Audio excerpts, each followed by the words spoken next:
En 78, j'avais 6 ans, j'ai été sur les pontons à Saint-Malo à regarder partir les bateaux. Pour moi, la route du Rhum, il y a Saint-Malo, il y a Pointe-à-Pitre, il y a la Guadeloupe.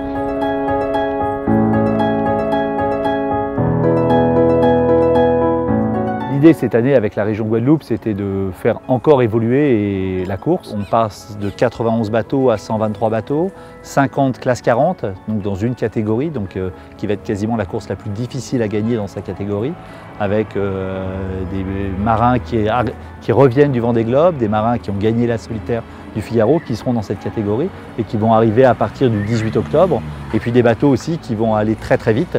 On parle de 2 bateaux aujourd'hui qui volent, Banque Populaire, le bateau d'Armel Lecléache, et Gitana, le bateau de Sébastien Josse, qui risquent de mettre 6 jours pour traverser l'Atlantique. Donc quand le premier sera ici, derrière nous, au Memorial Act, le dernier sera encore dans le golfe de Gascogne. On est sur un sport mécanique qui est le sport, je pense, aujourd'hui, qui évolue le plus vite dans tous les sports qui existent.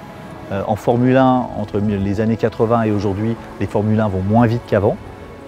Aujourd'hui, nos bateaux vont de plus en plus vite. Qui peut participer? Tous les rêveurs, tous ceux qui sont venus s'appuyer aux barrières à Saint-Malo, rêver il y a quelques années. Et donc on a des gentlemen drivers, on a à peu près 50% de la flotte qui ne sont pas des purs amateurs, mais qui sont des gens qui naviguent, mais qui accomplissent le rêve d'une vie. Et puis après, on a des skippers ultra professionnels. On a François Gabard qui a pulvérisé le trophée Jules Verne. On a Armel Lecléache qui revient, qui a gagné le Vendée Globe en IMOCA, qui arrive en ultime. On a Thomas Coville qui avait gagné, il faut se souvenir, en 98 en IMOCA ici avec le bateau d'Yves Parlier et qui revient, qui fait partie aussi des favoris. Et puis à côté de ça, pour la première fois, et ça je suis vraiment très content, la dernière édition on avait 9 IMOCA, vous savez, des bateaux du Vendée Globe. Et là cette année on en aura 23 avec Alex Thompson, le redoutable adversaire d'Armel Lecléache, qui fait figure de grand favori.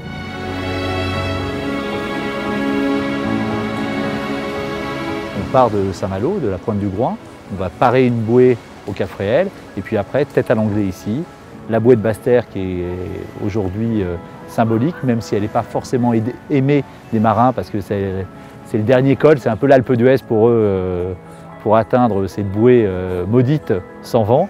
Et puis après, on va arriver donc face à la pointe de la Verdure, ligne d'arrivée, et puis rentrer ici au Memorial Act avec un ponton d'accueil qui va être mis en place, avec une vraie célébration, un vrai village ici.